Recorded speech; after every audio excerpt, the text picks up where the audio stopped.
শুরু করছি আজকের গল্প শিবরাম চক্রবর্তীর লেখা কলকে কাশীর কাণ্ড।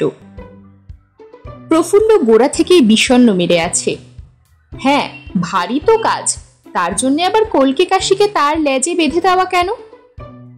হন না উনি একজন নামজাদা ডিটেকটিভ। প্রফুল্ল শুনেছে কোরিয়া অঞ্চলে কলকে কাশীর মতো অত বড় গোয়েন্দা আর নেই।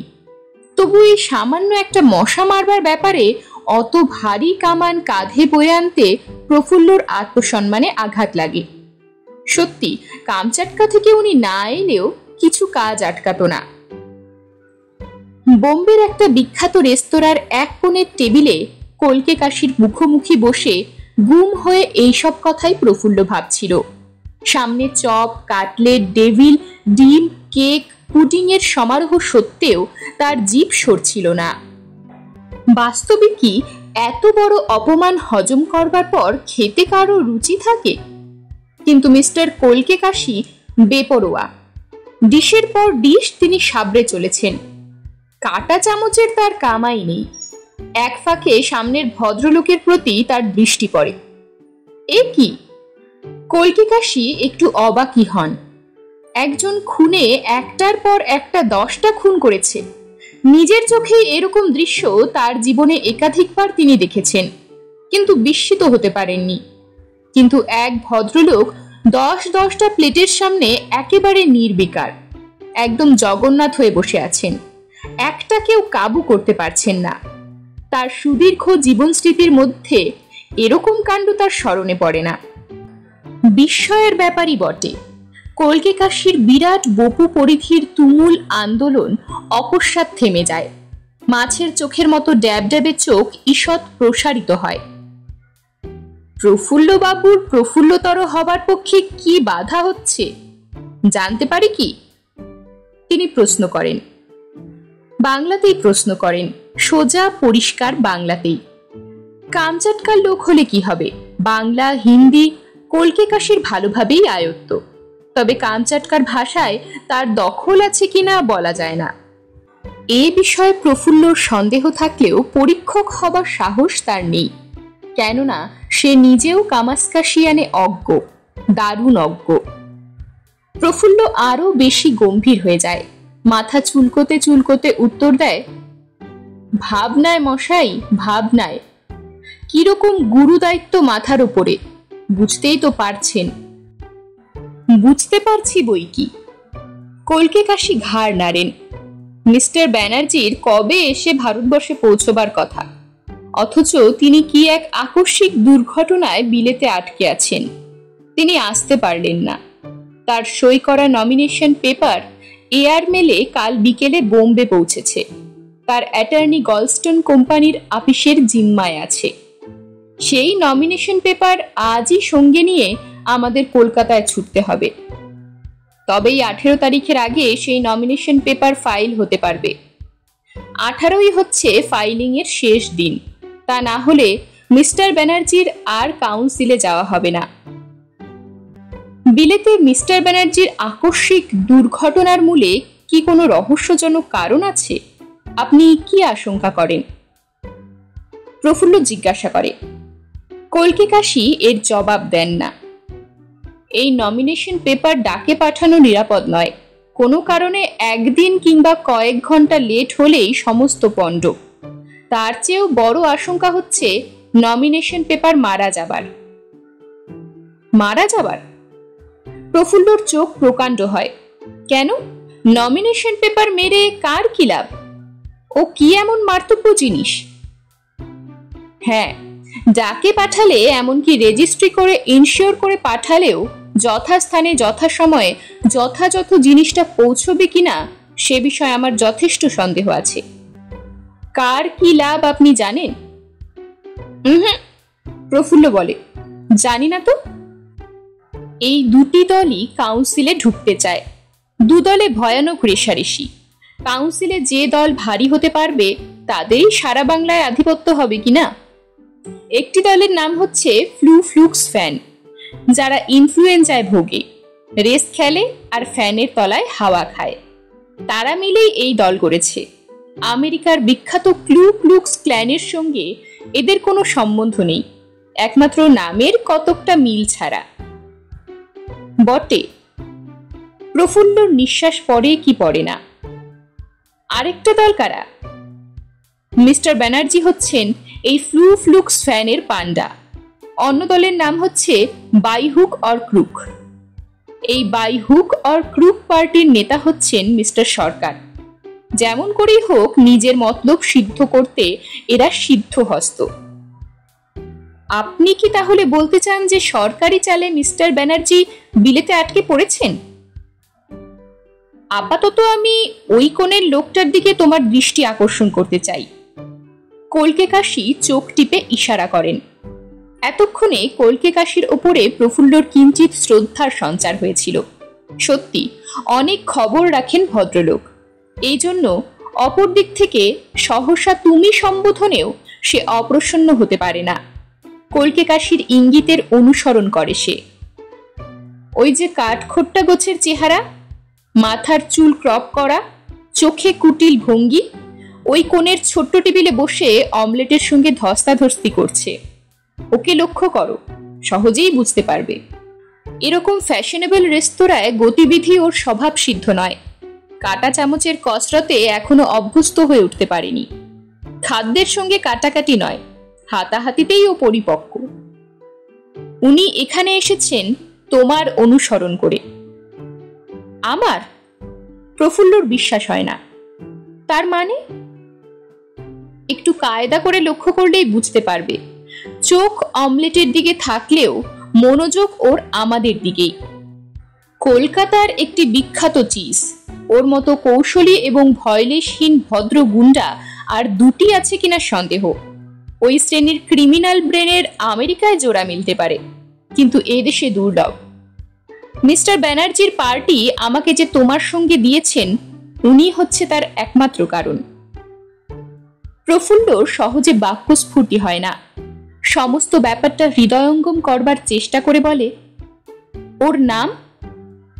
ওর নাম হচ্ছে সমাদ্দার, ওরফে সমরেশ ঠাকুর, ওরফে গোপাল হাজরা, ওরফে নটেশ্বর রায়, ওরফে পোড়া গণেশ, ওরফে আরো 1 ডজন। প্রেসিডেন্সি জেল আর হরিণবাড়ির ফেরতা। আমার সঙ্গে ওর অনেক দিনের পরিচয়, অনেকটা হৃদ্যতার সম্বন্ধই বলতে পারো। এই কারণে আমাকে তোমার সঙ্গে দেখে ও একটু সংকোচ বোধ করছে, নইলে ও এতক্ষণে তোমার ঘাড়ে লাফিয়ে পড়তে দ্বিধা করত না। প্রফুল্ল চমকে ওঠে। বলেন কি মশাই? ওই রকমই। কলকে কাশি যৎসামান্যই হাসেন। সরকারের দল ওকে লাগিয়েছে তোমার পেছনে। ব্যানার্জির নমিনেশন পেপার নিয়ে তুমি যথাসময় আগে যথাস্থানে যাতে না পৌঁছতে পারো, সেই জন্যেই। এজন্য তোমাকে খুন করতেও পেছোপা হবে না, তবে কৌশলে কাজ উদ্ধার করতেই ও ভালোবাসে।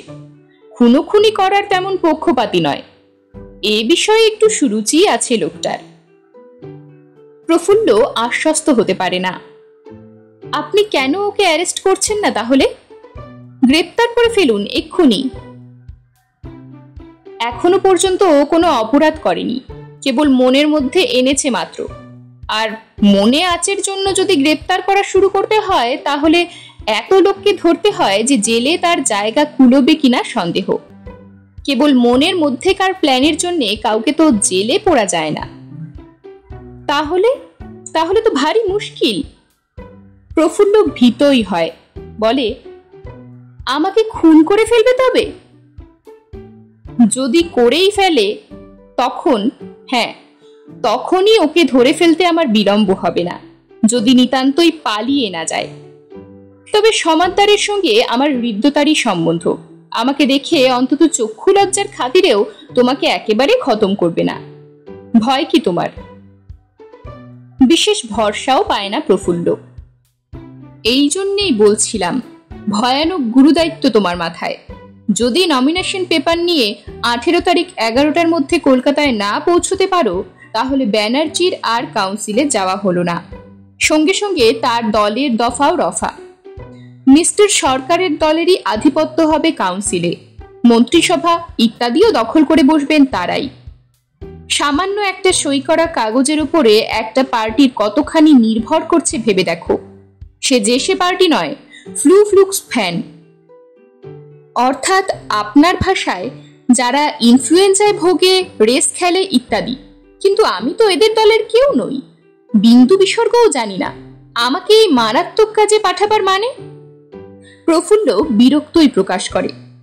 তার মানে তুমি যে অফিসের কেরানি, তার বড় কর্তা ওই দলের একজন হোমরা চোমরা, তিনি তো ফ্যানের হাওয়া খান। তাহলেই হলো। এসব কাজে অজ্ঞ এবং আনাড়িকে পাঠানোই হচ্ছে যুক্তিযুক্ত। নারী জ্ঞানওয়ালা লোক অনায়াসেই অন্য দলের ঘুষ খেয়ে, বুঝতেই পারছো। তাছাড়া তোমার উপর ওদের বিশ্বাস আছে। এত বড় দায়িত্বপূর্ণ কাজ তোমার উপর দেওয়ায় সেটা প্রমাণ হয় নাকি? আমার গায়ে জোর যথেষ্ট। প্রফুল্ল কোটের হাতা তুলে মাসল কন্ট্রোল করে কলকে কাশিকে দেখায়। সহজে যে কেউ আমার কাছ থেকে কিছু ছিনিয়ে নিতে পারবে না, তা প্রাণ থাকতে তো নয়। এসো, সমাদদারের সঙ্গে তোমার আলাপ করিয়ে দিই। কলকে কাশি প্রফুল্লকে আহ্বান করেন। কি ছুতোয় যে গায়ে পড়ে তোমার সঙ্গে ভাব জমাবে ভেবে ভেবে কাহিল হয়ে উঠছে বেচারা। ওর সঙ্গে আলাপ? দারুণ বিস্মিত হয় প্রফুল্ল। বলেন কি? ক্ষতি কি তাতে? গিলে ফেলবে না তোমায়? কলকে কাশি প্রফুল্লকে টেনে নিয়েই চলেন। এই যে সমাদদার, অনেকদিন পর দেখা, কেমন, ভালো আছো তো? সমাদদার চমকে ওঠে। মিস্টার কলকে কাশি যে, এখানে এখন এইভাবে আপনাকে দেখতে পাবো আশা করিনি। আমি কিন্তু আশা করেছিলাম। পরশু সন্ধ্যায় আমাদের বোম্বে মেলে যখন তোমাকে উঠতে দেখলাম। বটে। সমাদদার যেন একটু অপ্রস্তুত হয়। আপনারা তাহলে আজ সকালেই বোম্বে পৌঁছেছেন? ইনি আপনার বন্ধু বুঝি? হ্যাঁ, এই একটু আগেই নেমে এই রেস্তোরাঁতেই প্রাতরাশের চেষ্টা করছিলাম। এমন সময়। হ্যাঁ, কি জিজ্ঞেস করছিলে? ইনি হচ্ছেন বাবু প্রফুল্ল কুমার রায়। কেন যে এর বোম্বে আগমন তা তো তোমার ভালো মতোই জানা আছে। আমার? সমাদদার থতমত খায়। না তো, তবে ভদ্রলোকের সঙ্গে পরিচয় হলে বিশেষ আপ্যায়িত হব। তা তো হবেই, হবার কথাই। বেশ, তোমাদের পরিচয় করিয়ে দিই। ইনি আমার বন্ধু প্রফুল্ল বাবু, আর ইনি হচ্ছেন সমাদদার, আমার বন্ধু, অন্তত আমার শত্রু নন। এর পরিচয় তো টেবিলে বসেই তোমাকে দিয়েছি। প্রফুল্ল, তুমি সমাদদারকে নমস্কার করলে না? প্রথম পরিচয় নমস্কার করাই তো ভদ্র রীতি। প্রফুল্ল আর সমাদদার বোকার মতো একে অপরকে প্রতি নমস্কার করে। সুখী হলাম প্রফুল্ল বাবুর সঙ্গে আলাপিত হয়ে। সমাদদার বলে। হবেই তো, কলকে কাশি যোগ করেন। নিশ্চয়ই। এই জন্যই কি কলকাতা থেকে এতটা তোমাকে আসতে হয়নি বলো? ভাগ্যিস আমি ছিলাম এখানে। বন্ধু বান্ধবের উপকার করতে কখনোই আমি পেছোপা নই বলেই তোমাদের আলাপ করিয়ে দিলাম। সেজন্য অসংখ্য ধন্যবাদ আপনাকে মিস্টার কলকে কাশি। সমাদদার বিস্ময়ের ভান করে। কিন্তু আপনার কথাটা ঠিক বুঝতে পারছি না। সত্যি বলছো? কলকে কাশি আকাশ থেকে পড়েন। আমার সঙ্গে তুমি জোচ্চুরি করবে বিশ্বাস করতে আমার প্রবৃত্তি হয় না। সত্যি আপনার কথার কিচ্ছু বুঝতে পারছি না। এখানকার একটা ফিল্ম স্টুডিওর চাকরির চেষ্টাতেই আমার বোম্বে আসা। তাই নাকি? তবু তোমাকে বলে রাখছি, যদি তোমার অন্য কোনো উদ্দেশ্য থাকে তাহলে আমার কথাগুলো কাজে লাগবে। এখান থেকে প্রফুল্ল বাবু যাবেন গলস্টোন কোম্পানির অফিসে। সেখানে তার কি কাজ আছে? আমি অবশ্য ওর সঙ্গে যাচ্ছি না। আরেকটা জরুরি খবর, আমরা উঠেছি তাজমহল হোটেলে। তারপর আজ রাতের গাড়িতেই আমরা ফিরছি কলকাতা। আচ্ছা, এখন আসা যাক। হোটেলেই আমাদের আবার সাক্ষাৎ হচ্ছে আশা করি। হতভম্ব সমাদদারের কাছ থেকে দুজনে বেরিয়ে আসেন। প্রফুল্ল অসন্তোষ প্রকাশ করে। মিস্টার কলকে কাশি, আপনি একজন খুব বড় গোয়েন্দা হতে পারেন। আদৌ না, এই বরাতের জোরেই যা করে খাচ্ছি। কিন্তু আপনি কি অনেক গুপ্ত সংবাদ ওকে দিয়ে দিলেন না? কাকে? সমাদদারকে? কলকে কাশি অবাক হন। কিরকম? এই আমার গলস্টোন অফিসে যাওয়ার খবর এবং তাজমহল হোটেলে ওঠার কথা, তারপর আজ রাতেই কলকাতা মেলে ফেরা। কেন, কি হয়েছে তাতে? ওর কত কষ্ট লাঘব হয়ে গেল। বেচারাকে এসব খুঁজে বের করতে আর হাঙ্গামা পোহাতে হবে না। সেটা কি ভালো হলো? প্রফুল্ল বিরক্তি চাপতে পারে না। আহা, বুঝতে পারছো না? যতই ওকে কম হাঙ্গামা পোহাতে হবে ততই বেশি ও ভাববার সময় পাবে, আর যতই ও ভাবতে পাবে ততই নিজের কাজ মাটি করবে, তা জানো? অতঃপর প্রফুল্ল কলকে কাশির কাছে বিদায় নিয়ে একটা ট্যাক্সিতে চেপে বসে। একটু পরেই আরেকখানা ট্যাক্সি প্রফুল্লর গাড়ির পিছু নেয়।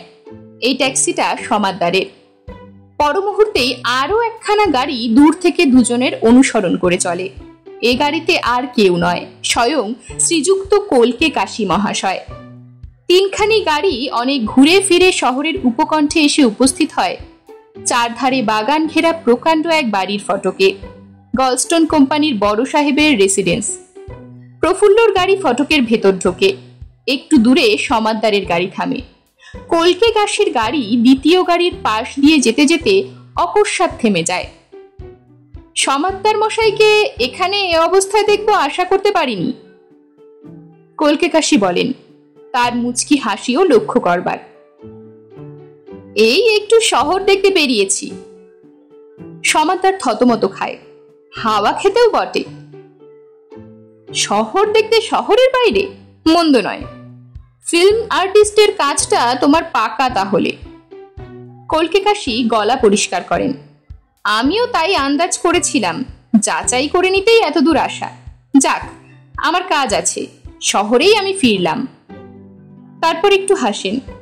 হ্যাঁ, হয়তো তোমার জানাই আছে, তবু খবরটা তোমাকে দিয়ে রাখাই ভালো। ওই বাড়িটাই মিস্টার গলস্টোনের।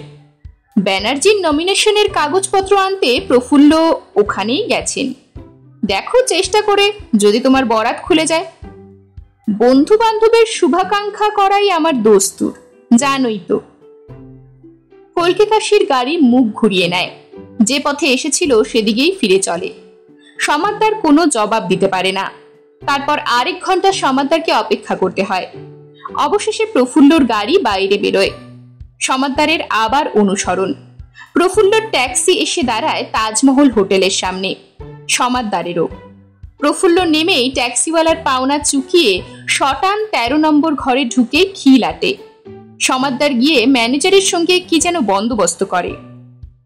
প্রায় ঘন্টা খানেক পরে কলকে কাশীর অভ্যুদয় হতেই প্রফুল্ল রুদ্ধ নিঃশ্বাসে ছুটে যায়। সর্বনাশ হয়েছে মিস্টার কলকে কাশী। কলকে কাশী কিছুমাত্র বিচলিত হন না। কি সর্বনাশ? সমাদদার এসে উঠেছে এখানে, আমাদের পাশের 12 নম্বর ঘরে। তাই নাকি? তাহলে তো ওকে মধ্যাহ্ন ভোজনের নিমন্ত্রণ করতে হচ্ছে। আমিও ওর শুভাগমন আশা করেছিলাম। কলকে কাশী রসিকতা করছেন। প্রথমটা প্রফুল্ল তাই ভেবেছিল, কিন্তু সত্যিই ডিনারের টেবিলে সমাদদারের পাশে বসে নিজের চক্ষুকর্ণকে ওর বিশ্বাস করতে হলো। ওর চিরকালের ধারণা গোয়েন্দায় আর বদমাইশি মুখোমুখি হলেই ঝটাপটি বেঁধে যায়। শেষোক্তরা স্বভাবতই পলায়ন তৎপর এবং প্রথমোক্তরা সর্বদাই ওদের পশ্চাৎধাবনে ব্যতিব্যস্ত। মাসিক পত্রের পাতায় আর গোয়েন্দা গ্রন্থমালার বইয়ে পড়ে এইরকম একটা বিশ্বাস ওর বদ্ধমূল হয়েছিল, কিন্তু এখন ওদের পরস্পরকে অন্তরঙ্গের মতো কথাবার্তা কইতে দেখে তার সে ধারণা দস্তুর মতো টলে গেল। মধ্যাহ্নভোজ প্রফুল্লর মাথায় উঠে গেল। সে মাঝে মাঝে তার কোটের বুক পকেটে হাত দিয়ে গুরুতর বস্তুটির অস্তিত্ব অনুভব করতে লাগলো, যে কাগজের টুকরোটির উপর একটা পার্টির ভবিষ্যৎ নির্ভর করছে।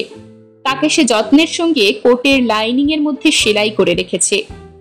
জিনিসটার সেখান থেকে অকস্মাৎ উবে যাবার কথা নয় কিছুতেই। তবু সে বারংবার পরীক্ষা করে আপনাকেই যেন ভরসা দিতে যাচ্ছিল। ওর হস্তচালনা কলকে কাশীর নজরে পড়ে একবার। তিনি হাসতে থাকেন। ভয় নেই প্রফুল্ল বাবু, ও নিরাপদেই আছে এবং থাকবেও, যদি না তোমার কোট তুমি খোয়াও। কলকে কাশীর কথায় প্রফুল্লর ভারী রাগ হয়। তার মুখ লাল হয়ে ওঠে। কলকে কাশী তা বুঝতে পারেন। আমি কি কোনো গুপ্ত কথা ফাঁস করে দিলাম নাকি? মোটেই না প্রফুল্ল বাবু। সমাদদার জানতো যে কোথায় তুমি নমিনেশন পেপার রেখেছো। কি হে সমাদদার, জানতে না? সমাদদার ঘাড় নাড়ে। নিশ্চয়ই, কোটের লাইনিং ওখানেই তো রাখবার জায়গা, সকলেই রাখে এবং সকলেই জানে। গোয়েন্দা এবং বদমাইশ দুজনে মিলে অকপটে হাসতে থাকে। প্রফুল্ল ভারী মুষড়ে যায়। হতে পারে কোটের লাইনিংই মূল্যবান কাগজপত্র রাখার একমাত্র জায়গা, এবং সকলেই তা জানে। তবু কি দরকার ছিল মিস্টার কল্কি কাশীর সমাদদারকে এই খবরটা দেবার? বরং যাতে সমাদদারের মনে এরকম সন্দেহ না জাগে, বা জেগে থাকলেও তা দূর হয়, সেই চেষ্টা করাই কি তার উচিত ছিল না? কল্কি কাশীর গোয়েন্দাপনায় সে ঘাবড়ে যায় সত্যি। যাক, প্রফুল্লর আত্মবিশ্বাসের অভাব নেই। যতক্ষণ সে জেগে আছে ততক্ষণ তার কাছ থেকে কিছু ছিনিয়ে নেওয়া কারোর ক্ষমতার বাইরে, এবং রাত্রে রেলগাড়িতে হয় সে গা থেকে কোট খুলবেই না, আর খোলেও যদি তাহলে বালিশের মতোই সেটাকে ব্যবহার করবে। সে ঠিক করে রাখল। তার ভারী সজাগ ঘুম, তার মাথার তলা থেকে কোট নেয় কার সাধ্য? খাওয়া শেষ হলে কল্কি কাশী বলেন, এসো সমাদদার, একটু দাবা খেলা যাক। প্রফুল্ল, জানো নাকি দাবা খেলা? জানি সামান্যই। প্রফুল্ল মুখ গোজ করে বলে, আমার আপত্তি নেই। সমাদদার উত্তর দেয়। অল্পক্ষণের মধ্যেই খেলা বেশ জমে ওঠে। কল্কি কাশী ও সমাদদারের তো ভালোই জানা আছে, প্রফুল্লও নেহাত কম যায় না। ক্রমশই ওর উৎসাহ বাড়তে থাকে। সমাদদারের চাল কেড়ে নিয়ে নিজে চাল দেয়। প্রফুল্ল উত্তেজিত হয়ে ওঠে। ওর গরম বোধ হয়। ও কোট খুলে ফেলে। সমাদদারের উপস্থিতি সম্বন্ধে ওর হুঁশই নেই তখন। সমাদদারও নিজের কোট খোলে এবং প্রফুল্লর কোটের পাশেই রাখে। খেলা চলতে থাকে। খানিক বাদে সমাদদার উঠে পড়ে। প্রফুল্ল বাবু, আপনি ততক্ষণ মিস্টার কল্কি কাশীর সঙ্গে একটু খেলুন, আমি আসছি এক্ষুনি। একটু পরেই সমাদদার ফিরে আসে। প্রফুল্ল বাবু, ভুল করে নিজের কোট ফেলে আপনার কোট নিয়ে গেছি, কিছু মনে করবেন না। কোট খুলতে খুলতে সে বলে। প্রফুল্ল তৎক্ষণাৎ লাফিয়ে ওঠে। নিজের কোট কেড়ে নেয়। যেখানে নমিনেশন পেপার ছিল সেখানটা অনুভব করে। পর মুহূর্তেই সে সমাদদারের ঘাড়ে লাফিয়ে পড়তে উদ্যত হয়। কল্কি কাশী মাঝে পড়ে বাধা না দিলে তার বলিষ্ঠ বাহু দিয়ে বদমাইশটাকে হয়তো সেই দণ্ডে টুটি টিপে খুন করেই বসত। প্রফুল্ল বাবু, করছো কি? কি ব্যাপার? ওই চোর। আহা, গালাগালি কেন? কি হয়েছে? আপনি বুঝতে পারছেন না? এই লোকটা এইমাত্র আমার কোর্ট থেকে নমিনেশন পেপার চুরি করেছে। কল্কি কাশী তেমনি অবিচলিত থাকেন। তাই নাকি হে সমাদদার, তাই নাকি? প্রফুল্লবাবু তো সেরকমই ভাবছেন। সমাদদার বলে, কিন্তু আমি নিজেই বুঝতে পারছি না কখন করলুম। সমাদদার উচ্চ হাস্য করে। কল্কি কাশীও হাসতে থাকেন। প্রফুল্ল রেগে আগুন হয়ে ওঠে, কিন্তু সে একা কি করবে? আপন মনেই সে ফুলতে থাকে। আগাগোড়া সমস্ত ব্যাপারটাই তার কেমন কেমন ঠেকে। সমাদদার ও কল্কি কাশীর মধ্যে যেরকম অন্তরঙ্গতা, তাতে ওর নিদারুণ সন্দেহ হতে থাকে। ওরা দুজনে মাস্তুতো ভাই নয় তো? তুমি যদি এক্ষুনি আমার কাগজ না ফিরিয়ে দাও, তোমার হাড় ভেঙে আমি ছাতু করে দেব। প্রফুল্ল ঘুষি বাগিয়ে প্রস্তুত হয়। আহা, হচ্ছে কি এসব? মারামারি কি ভদ্রলোকের কাজ? কল্কি কাশী ওকে সামলাতে যান। আপনি থামুন মশাই, আপনারা এক গোত্র, আমি বেশ বুঝেছি, গোড়াতেই ধরতে পেরেছিলাম, কিন্তু সে যাক, আপনার কোনো কথা আমি শুনছি না আর। প্রফুল্ল মরিয়া হয়ে ওঠে। এবার সমাদদার কথা বলে, আপনি যদি আমার গায়ে হাত দেন প্রফুল্ল বাবু, তাহলে আমি এক্ষুনি হোটেলের ম্যানেজারকে ডেকে আপনাকে পুলিশে দেব। আপনার কাগজ যে আমি নিয়েছি তার প্রমাণ কি? বেশ, আমি তোমাকে সার্চ করব, তোমার কামরাও। স্বচ্ছন্দে, এক্ষুনি। সমাদদার কল্কি কাশীর দিকে ফেরে। আপনিও কি সার্চ করতে চান? আসুন আমার সঙ্গে, কোনো আপত্তি নেই আমার। বাজে কাজে সময় নষ্ট করি না আমি। কল্কি কাশী একটা সিগারেট ধরান। তুমি যদি সত্যি ও কাগজ নিয়ে থাকো সমাদদার, তাহলে এখন তোমাকে সার্চ করে কোনো লাভ নেই। কোথায় তুমি তা রেখেছো তাই যদি ভেবে বার করতে পারি, তাহলে তা পেতে আমার বিলম্ব হবে না। আপনি কি তাহলে সার্চ করতে প্রস্তুত নন? প্রফুল্ল এবার ক্ষেপে ওঠে। কল্কি কাশীর সংক্ষিপ্ত জবাব, আপাতত না। বেশ, আমি নিজেই করব তাহলে। প্রফুল্ল সমাদদারের ঘরে যায়। ওর আপাতমস্তক অনুসন্ধান করে। সবগুলো জামার ভেতরের বাইরের সমস্ত পকেট হাতড়ায়। কোটের যাবতীয় লাইনিং পরীক্ষা করে। অবশেষে মুহ্যমানের মতো যখন নিজের কামরায় ফেরে, তখন কলকে কাশি জানলার গড়াদের ফাঁক দিয়ে সিগারেটের ধোঁয়া ছাড়ছেন। মুখ না ফিরিয়ে তিনি বললেন, তখনই বললাম প্রফুল্লবাবু, এখন ওকে সার্চ করে কোনোই ফল নেই। কোথায় ও জিনিসটা সরিয়েছে যতক্ষণ তাই না আন্দাজ করতে পারছি। সমাদদার ফিরতেই কলকে কাশির কথায় বাধা পড়ে। প্রফুল্ল কোনো জবাব দেয় না, নিজের মধ্যে নিজেই সে নেই তখন, এতই সে দমে গেছে। তবে সত্যি বলতে কি, দোষ তোমার নিজেরই প্রফুল্লবাবু। তুমিই বলো, তোমার আরো সাবধান হওয়া উচিত ছিল কিনা।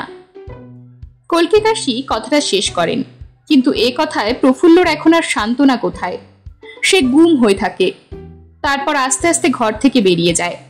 কলকে কাশি সমাদদারকে বলেন, ভারী দমিয়ে দিয়েছ তুমি বেচারাকে, ওর মুখ দেখলে মায়া হয়। সমাদদার ঘাড় নাড়ে।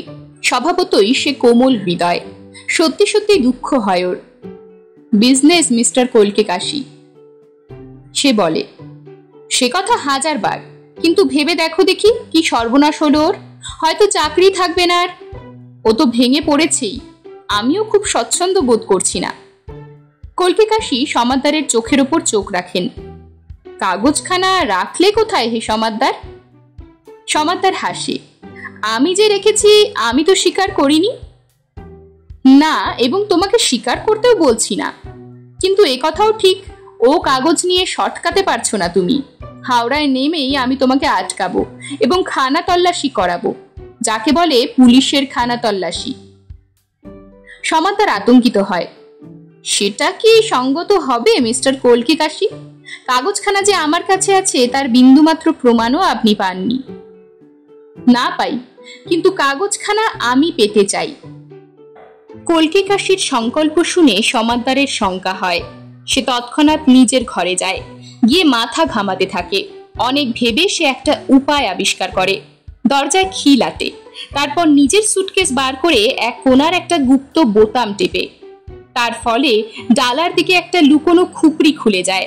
তার ভেতর থেকে সদ্য অপহৃত নমিনেশন পেপার বেরিয়ে পড়ে। সমাদদার কাগজটা পরীক্ষা করে, সেই সঙ্গে আরেকখানা অনুরূপ নমিনেশন পেপারও। দ্বিতীয় কাগজখানা ফাঁকা। এখানা তাকে দেওয়া হয়েছে আসল কাগজ চেনার সুবিধের জন্যে। সমাদদার দ্বিতীয় কাগজের যথাস্থানে প্রথম কাগজের দেখা দেখি ব্যানার্জির সই নকল করে বসিয়ে দেয়। হঠাৎ দেখলে মনে হবে একই কাগজ, হুবহু এক সই, কিন্তু একটু মনোযোগ দিয়ে পরীক্ষা করলেই এই সই যে জাল করা তা স্পষ্টই ধরা পড়ে যাবে। অবশেষে জাল কাগজখানা গুপ্ত ডালার মধ্যে এঁটে রেখে আসল কাগজটা একখানা লেফাফায় ভরে। খামের উপরে লেখে মিস্টার সরকারের নাম আর ঠিকানা।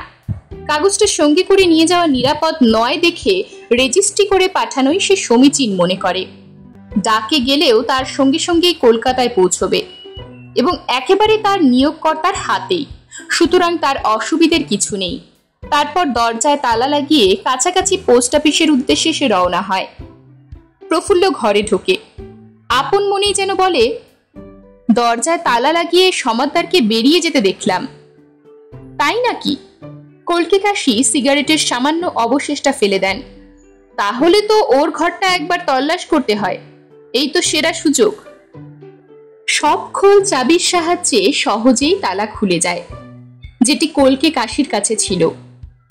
প্রফুল্লকে নিয়ে তিনি ঢোকেন। কোথায় কোথায় তুমি খুঁজেছিলে?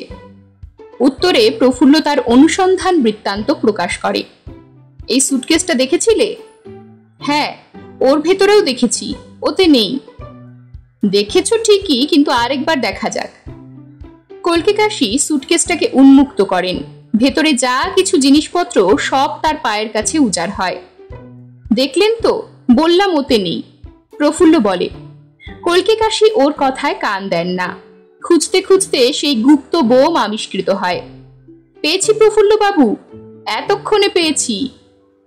কি? এই দেখো। চাবি টিপতেই সেই লুকোনো ডালা ব্যক্ত হয়। তার মধ্যে একটা লম্বা লেফাফা।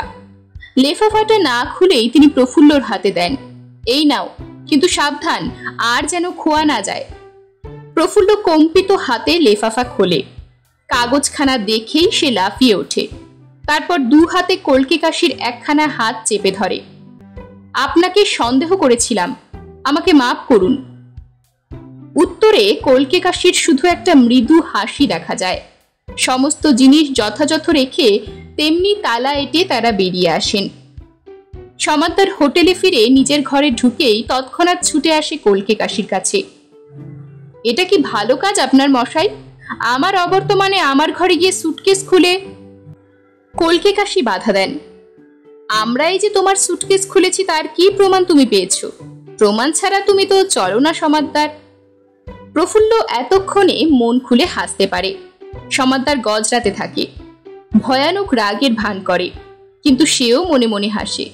আর মিস্টার কলকে কাশি, তার মুখে হাসি দেখা যায় না। সমাদ্দার চলে গেলে প্রফুল্ল মুখ খোলে। একবার বাগাতে পেরেছে, আর পারবে না।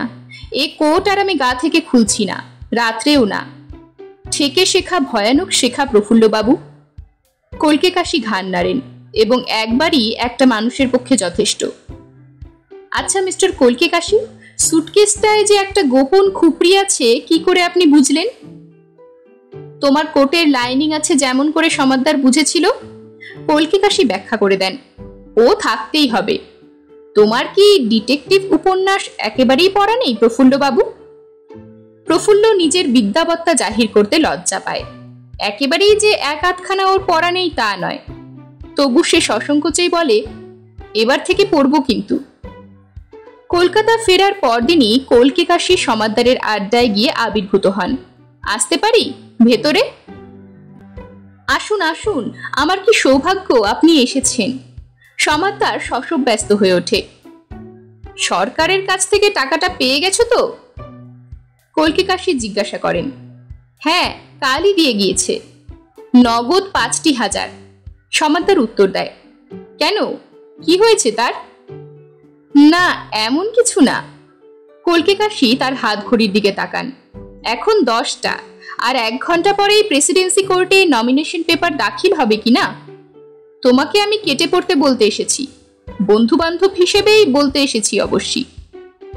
কেটে পড়ব আমি? কেন? সমাদ্দার সচকিত হয়। সরকারদের পার্টির কাছ থেকে ফাঁকি দিয়ে টাকা নিয়েছো, এই জন্যে। ওদের হাতে খুনে গুন্ডা তো কম নেই, যাদের তুলনায় তুমি আস্ত দেবদূত। ফাঁকি দিয়ে নিয়েছি কিরকম? সমাদ্দার এবার হাসে। আপনি কি এখনো বুঝতে পারেননি মিস্টার কলকে কাশি? আমার সুটকেস থেকে যে কাগজ আপনি বের করে নিয়েছিলেন তা আসলে জাল সই করা। আগাগোড়া তা আমি জানতাম। কলকে কাশির গলার স্বর গম্ভীর। তবে আসলে একটা কথা তুমি নিজেই এখনো বুঝতে পারোনি সমাদ্দার। প্রফুল্লর পকেট থেকে যে কাগজ তুমি বাগিয়েছিলে তাও জাল ছাড়া কিছু না। এবার সত্যি চমকে ওঠে সমাদ্দার। তাই নাকি? নিশ্চয়ই। যে সময় তুমি সেই বাগান বাড়ির গেটে প্রফুল্লর জন্য অপেক্ষা করছিলে সেই সময় আমি শহরে ফিরে গলস্টোন কোম্পানির আপিস থেকে আসল কাগজখানা হস্তগত করি।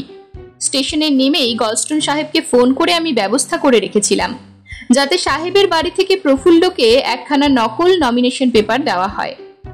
এখন সব বুঝতে পারছো তো? যাতে তোমার নজর একেবারেই আমার দিকে না পড়ে সেই জন্যই আমার এত কাণ্ড করা। প্রফুল্লকে সঙ্গে নিয়ে যাওয়া এবং সবকিছু। অমন মূল্যবান কাগজ আমি নিতান্ত অবহেলা ভরে আমার এই কোর্টের পকেটে করে নিয়ে এসেছি। ইচ্ছে মতো জামা খুলেছি রেখেছি। তুমি তা গুণাক্ষরেও জানতে পারোনি, প্রফুল্লও তা জানে না, কোনোদিনও জানবেও না। যাক, বেচারা আনন্দেই আছে। ওর বেতন বেড়ে গেছে খবর পেলাম। এরকমই আরো সব গল্প পেতে চ্যানেলটিকে সাবস্ক্রাইব করে দেবেন। আর গল্পটি যদি ভালো লেগে থাকে তাহলে লাইক, শেয়ার আর কমেন্ট করে দেবেন।